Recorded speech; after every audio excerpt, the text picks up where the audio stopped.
Is it global warming on steroids? A new NASA study finds both the Arctic and Antarctic ice caps are melting at a much faster rate than previously believed. The 18-year study discovered the ice sheets are now the #1 contributor to rising sea levels. A researcher from the University of Colorado tells Discovery News the Arctic has always been the canary in the coal mine, and now it might be too late.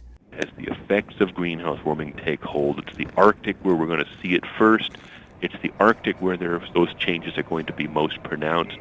It's exactly what we see. It's a case of we hate to say we told you so, but we did, and it's time to take action. The study says the melting ice sheets would add about 5.9 inches to the sea level. Along with mountain ice and some other factors, the sea level will actually rise about 12.6 inches. A writer for Ars Technica says this is very bad news for lowland areas. Though 1 foot may not sound like much, a FEMA study estimated storm surges under such a scenario would cause about 40 to 60% more damage than at present. That seems like small potatoes compared to the kinds of problems many Pacific islands will likely face in just 40 years.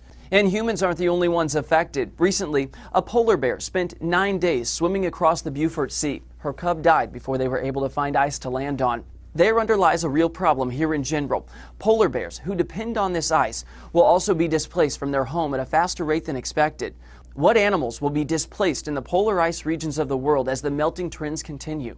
Eric Rignit, who led the study here, says global warming is the sole cause for the melting in Greenland, but he's not so sure about Antarctica. In Antarctica, the story is a little more complex. We think the change is driven by the ocean, but we're not exactly sure what the ocean is doing.